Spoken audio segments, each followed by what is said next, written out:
Bab 585. Pembantaian. Tidak disangka kamu berani membunuh orang dari tanah suci. Raut wajah Alex Su terlihat mengerikan. Selain niat membunuh, dia juga memiliki ekspresi syok yang kuat di dalam matanya. Jika lawan tidak mengenal tanah suci, maka dia juga bisa memaknainya sebagai pihak lawan yang tidak tahu apa-apa dan tak kenal takut. Namun, pihak lawan jelas-jelas mengetahui rasa teror dalam tanah suci, namun tetap berani membunuh. Apakah dia benar-benar tidak takut pada segala hal di dunia ini? Mata wanita yang berada di samping juga menunjukkan keterkejutan. Pria di depannya ini berani membunuh orang dari tanah suci. Jika ingin tahu, saat mereka menginjakkan kaki di benua pendekar hitam, bahkan para monster tua yang telah berlatih selama ribuan tahun itu bersikap hormat pada mereka setelah mereka mengetahui bahwa mereka adalah orang dari tanah suci. Sama sekali tidak ada harga diri di sana. Leluhur iblis juga terkejut, tetapi lebih banyak terdapat kejutan. Dia berkata, "Anak muda, kamu benar-benar sangat menarik. Bahkan kamu benar-benar membunuh orang dari tanah suci. Apakah kamu tahu, bahkan di zaman dahulu, pada 15.000 tahun yang lalu, ketika perintah tanah suci muncul di benua, tidak ada yang berani tidak mengikutinya. Coba kamu pikirkan, jika aku membiarkan mereka pergi, apakah mereka akan membiarkanku pergi?" Kata warrior yang tidak akan. Leluhur iblis berkata, "Mereka akan membunuhmu untuk dijadikan sebagai peringatan. Bukan hanya itu, mereka yang memiliki hubungan denganmu, bahkan pendekar hitam di seluruh wilayah selatan akan dibantai oleh mereka. Karena martabat tanah suci tidak bisa dihina, yang menyinggung akan mati." Warrior yang mengangkat bahu dan berkata, "Memang seperti itu, karena tidak ada cara untuk berdamai. Untuk apa aku harus mempertahankan nyawanya? Jika aku bisa membunuh sekarang, akan lebih baik jika bisa membunuh satu lagi." Hahaha. Membunuh satu lagi. Leluhur iblis tertawa dan berkata, "Anak muda, kamu seharusnya tidak dipanggil sebagai kaisar pedang, tetapi iblis pedang. Kalian akan mati dengan mengenaskan." Pada saat ini, Alex Su berkata dengan muram. Warrior yang menggelengkan kepalanya dan berkata, "Aku tidak tahu apakah aku akan mati atau tidak, aku hanya tahu bahwa kamu pasti akan mati." Begitu selesai bicara, sosok warrior yang tiba-tiba menghilang di tempatnya, dan ketika dia muncul lagi, dia sudah berada di depan Alex Su. Raut wajah Alex Su berubah drastis, dan jimat yang tak terhitung jumlahnya keluar dari tubuhnya, tetapi pada saat mereka menjauh dari tubuhnya, jimat itu berhenti di tempat dengan aneh. Itu adalah domain pedang. Dia mengerti tentang domain pedang. Alex Su hati-hati. Di samping, wanita itu berkata dengan ngeri, "Sayangnya, itu sudah terlambat." Pedang roller di tangan warrior yang menghantam kepala Alex Su. Kepala Alex Su pecah dalam sekejap, dan darah yang tak terhitung jumlahnya terciprat. Warrior yang mencabut pedang rulernya, memandangi tubuh Alex Su dan menggelengkan kepalanya, lalu berkata, "Hantu tua, apakah orang-orang tanah suci memang begitu lemah? Kamu yang terlalu kuat." Leluhur iblis dengan jujur berkata, "Bahkan di zamanku, orang berada di level yang sama, aku khawatir akan sulit untuk menemukan saingan." Warrior yang mengangkat bahunya, lalu menggerakkan tubuhnya dan menyerang wanita yang tersisa. Wanita itu terkejut dan hendak menghunus pedangnya, tetapi dia dengan terkejut menemukan bahwa pedangnya tidak dapat ditarik. Hanya saja pada saat ini, pedang roller warrior yang telah mendarat di kepalanya, dan kepalanya juga pecah.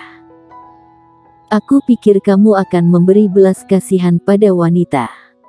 Leluhur iblis tiba-tiba berkata, "Belas kasihan pada wanita? Kepada musuh?" Warrior yang menggelengkan kepalanya, dan berkata, bukankah itu akan menunjukkan bahwa otakmu sangat bodoh? Memang benar. Leluhur iblis menganggukkan kepala tengkoraknya dan setuju, jika aku tidak bodoh pada saat itu, aku tidak akan berada di titik ini sekarang. Anak muda, meskipun kamu sudah merasa puas membunuh sekarang, tetapi, apakah kamu pernah bertanya-tanya, jika Tanah Suci mengirimkan seorang master, bagaimana kamu akan menghadapinya? Aku akan mengambil pendekatan yang fleksibel berdasarkan keadaan tertentu. Warrior yang berkata dengan datar.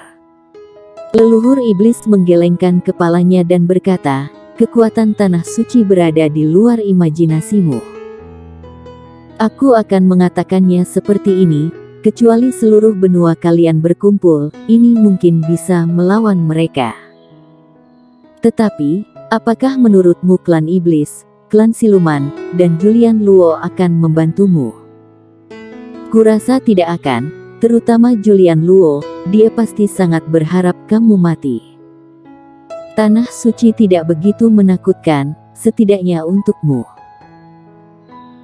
Pada saat ini, suara roh pedang tiba-tiba terdengar di dalam kepala warrior yang, master setengah suci mereka tidak bisa dengan mudah datang ke benua pendekar hitam, karena para master dan majikan generasi keduaku dulu pernah membuat penghalang antara benua pendekar hitam dan tanah pemakaman dewa. Master di atas setengah suci dari tanah pemakaman dewa tidak diperbolehkan datang ke benua pendekar hitam. Kenapa? Warrior yang bertanya di dalam hatinya. Karena itu akan merusak keseimbangan benua pendekar hitam, dan pada saat yang sama juga untuk mencegah para master setengah suci meninggalkan posnya tanpa izin. Kata roh pedang. Ternyata seperti itu. Warrior yang berkata, apakah tubuhmu berada di tanah suci? Betul. Warrior yang berkata lagi, dengan kata lain, kita harus pergi ke tempat yang bernama tanah suci itu, kemudian mengambil tubuhmu di depan para master setengah suci itu. Betul. Mulut warrior yang berkedut dan berkata, apakah menurutmu aku bisa mengalahkan orang setengah suci sekarang? Kita bisa pergi diam-diam, kata roh pedang. Wajah warrior yang penuh dengan garis-garis hitam, dia tiba-tiba merasa bahwa sepertinya adalah suatu kesalahan untuk setuju dengan roh pedang untuk membantunya menemukan tubuhnya. Di benua ini, master setengah suci tidak bisa datang, dan dia sama sekali tidak takut. Sekarang dia sudah memasuki alam bangsawan tingkat kelima, sekalipun dia tidak bisa mengalahkan master alam kaisar, dengan bantuan domain pedang dan penembus ajaib, dia seharusnya bisa melarikan diri. Tetapi dengan kekuatannya saat ini untuk pergi ke tanah suci, apa yang harus dia hadapi mungkin adalah master setengah suci. Di depan master setengah suci, dia sama sekali tidak memiliki kesempatan. Orang-orang di tanah suci juga tahu bahwa segel itu melemah. Mereka ingin mengumpulkan semua master untuk memperkuat kembali segel, tetapi mereka sama sekali tidak mengetahui bahwa ini hanyalah tindakan yang sia-sia. Aku bisa merasakan bahwa beberapa pendekar hitam telah terbangun. Mereka hanya menunggu lebih banyak pendekar hitam untuk bangkit. Jika tidak, mereka mungkin telah merusak segel sekarang. Jika kita terlambat, kesadaran subjektif ontologisku pasti akan dilenyapkan oleh mereka. Pada saat itu, aku yang sekarang tidak akan ada lagi, kata roh pedang. Maksudmu, semua yang dilakukan tanah suci sekarang adalah tindakan yang sia-sia? Warrior yang mengerutkan keningnya. Roh pedang berkata, tidak termasuk seperti itu juga. Jika Julian Luo dapat menyatukan seluruh benua pendekar hitam, maka dengan kekuatan iman seluruh benua, ditambah dengan pedang Raja Manusia dan segel Raja Manusia untuk memperkuat segel, seharusnya ada kesempatan. Namun, dia jelas tidak bisa menyatukan seluruh benua. Pertama, karena ada kamu, apalagi dia adalah musuhmu kedua, bahkan jika kamu tidak menghentikannya sekarang, dia juga tidak akan bisa menyatukan seluruh benua dalam waktu singkat, kecuali kamu dan Irenean membantunya. Warrior yang mencibir, apakah menurutmu itu mungkin? Roh pedang menghela napas dengan rendah, dan berkata, kesalahan terbesar Julian Luo adalah menjadi musuhmu karena lembah Baihua. Jika dia bukan musuhmu, kamu dan Irenean bisa membantunya, dia pasti akan bisa mempersatukan benua dalam waktu yang sesingkat-singkatnya. Kalaupun tidak bisa menyatukannya, setelah segel pendekar hitam pecah, jika kalian bersatu, tidak mungkin kalian tidak memiliki tenaga untuk melawan, sayangnya kalian malah jadi musuh. Warrior yang berkata, kita tidak berbicara tentang penyelamat, aku juga tidak ingin menjadi penyelamat. Bagiku, siapapun yang ingin membunuhku, maka aku akan membunuhnya, tidak peduli apakah dia adalah pahlawan atau penyelamat. Jangan khawatir, aku pasti akan menyelamatkan tubuhmu jika ada peluang. Ini tidak hanya untuk membantumu, tetapi juga untuk membantuku. Menurutku, tubuhmu ditambah dengan sarung pedang kuno yang dibawakan oleh ilmu menebas langit menarik pedang, kekuatannya pasti tidak biasa, kan? Kamu pasti tidak akan kecewa, kata roh pedang. Warrior yang tersenyum, lalu membuka matanya, memandang leluhur iblis yang berada di samping, dan berkata, bukankah kamu suka membunuh orang? Apakah kamu tertarik untuk membunuh orang bersamaku sekarang? Apakah kamu akan pergi membuat masalah dengan Julian Luo itu? Kata leluhur iblis. Warrior yang tersenyum dan berkata, apakah kamu tidak mau pergi? Hahaha. Ayo, pergi bunuh orang sampai puas. Aku sudah lama ingin menghisap darah manusia, hahaha.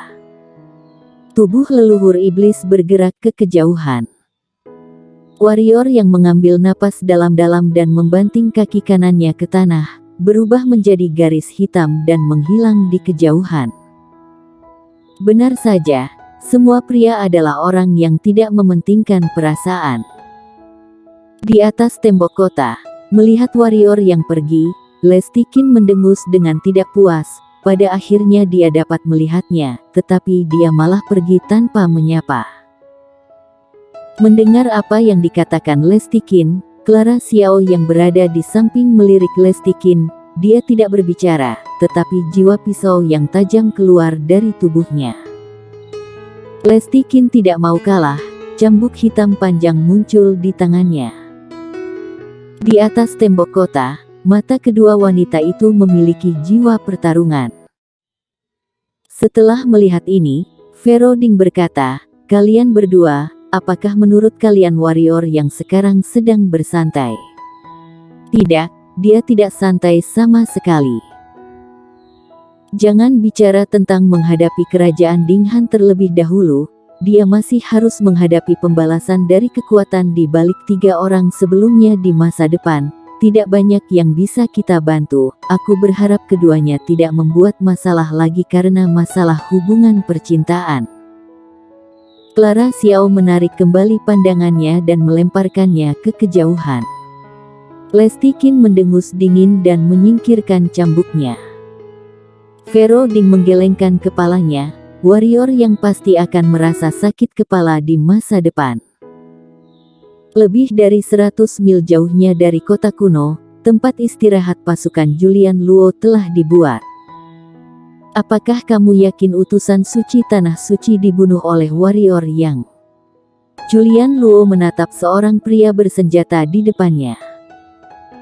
Pria berpakaian lapis baja itu mengangguk dan berkata, aku yakin, mereka bertiga dibunuh tidak lebih dari 2 gerakan. Menurut perkiraan bawahan, saat ini, warrior yang mungkin telah mencapai alam bangsawan tingkat kelima.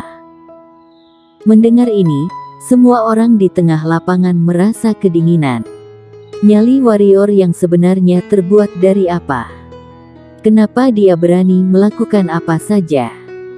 Orang ini benar-benar telah gila. Hahaha.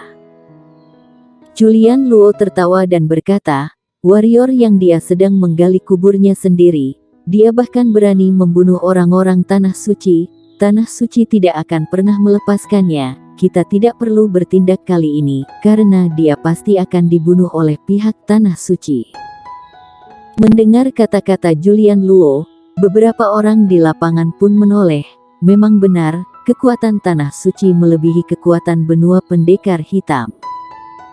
Warrior yang membunuh pihak lawan, bisakah pihak lawan menyerah?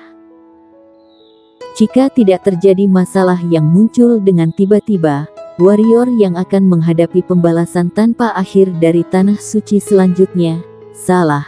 Dengan kekuatan tanah suci, sepertinya hanya satu balas dendam yang diperlukan, warrior yang tidak akan memiliki tempat pemakaman. Pada saat ini, suara keras tiba-tiba terdengar di tengah lapangan.